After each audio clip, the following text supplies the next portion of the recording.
Au palais Mohamed V de Conakry, ce 3 janvier 2022, la toute première rencontre du président de la transition est accordée au commandement de l'appareil judiciaire du pays. Ce personnel, composé de chefs de juridiction et de parquet, au-delà des traditionnels vœux de nouvel an, viennent recevoir du chef de l'État les nouvelles orientations pour le bon fonctionnement de la justice guinéenne. La nouvelle politique pénale, en rédaction au compte de la transition, est le plus grand chapitre dans l'intervention du tout nouveau garde des Sceaux.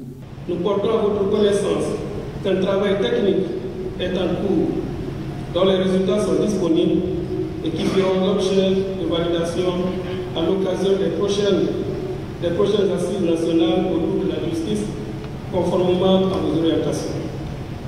Il s'agit précisément de l'élaboration de 4 documents de travail ci-après. 1.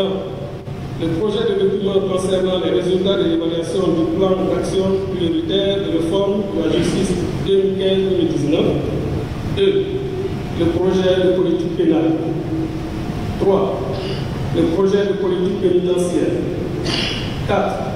Le projet de feuille de route au vu des résultats de l'évaluation du plan précité. Placer la justice ou le respect des lois comme des balises de la transition est une marque ultime de confiance du président de la transition. Ces hommes et femmes de l'appareil judiciaire rassurent de leur côté à mériter cette confiance. Monsieur le président de la transition, chef de l'État, par notre présence à cette rencontre, nous tenons à vous rassurer que nous ne ménagerons aucun effort dans le cadre de l'application stricte des lois de la République, conformément au serment de magistrat que nous avions solennellement prêté avant d'entrer en fonction. C'est d'ailleurs l'occasion pour nous de vous remercier vivement pour vous être insurgés contre l'instrumentalisation de notre justice lors de votre prise de pouvoir. Monsieur le président de la transition, chef de l'État, président du Conseil supérieur de la magistrature, par cette action, renchérie par vos faits et gestes, nous osons espérer que l'indépendance de la justice qui vous est si chère ne sera plus un vain mot, mais une réalité. C'est pourquoi nous profitons de cette rencontre pour vous exprimer notre préoccupation majeure pour une justice plus crédible et respectable, dont, entre autres, l'application stricte des lois organiques portant statut de la magistrature et du Conseil supérieur de la magistrature, dotation des juridictions en crédit de fonctionnement, la formation continue des magistrats et des greffiers, dotation de moyens logistiques et de locomotion, notamment pour les chefs de juridiction et de parquet, la construction ou la mise à disposition d'infrastructures adéquates pour les juridictions, les établissements pénitentiaires et les logements de fonction des magistrats, la dotation des magistrats en robe, la signature du décret relatif aux pensions des magistrats retraités, garantir l'indépendance des magistrats.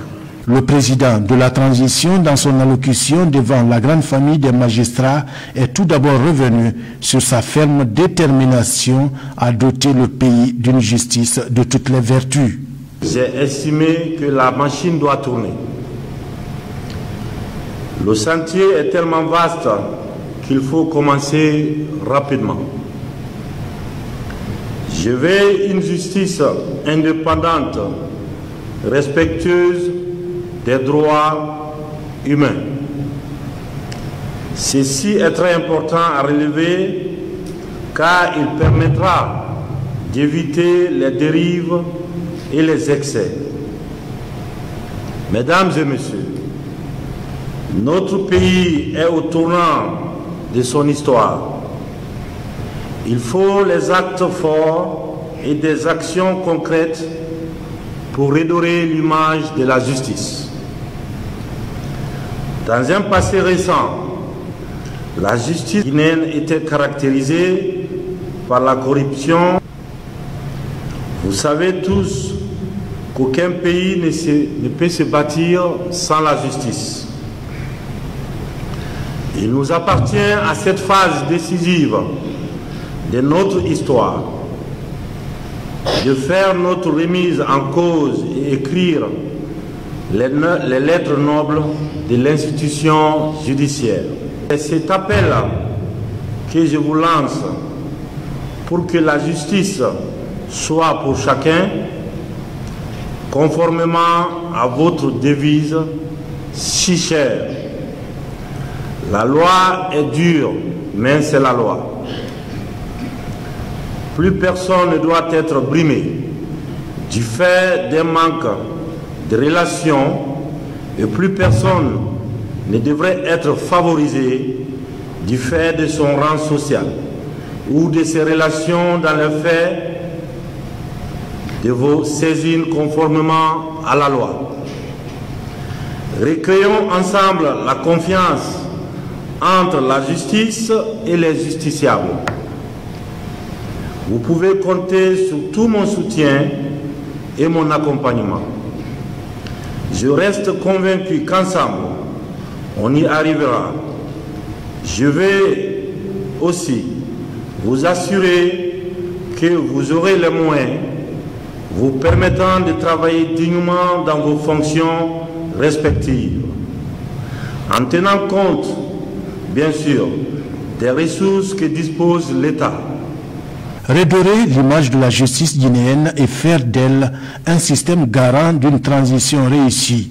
Des hommes nouveaux font alors leur entrée dans le commandement judiciaire. Maître Moriba Alain Koné, ancien secrétaire général du département et depuis fin décembre 2021 garde des Sceaux, ministre de la Justice et des Droits de l'Homme.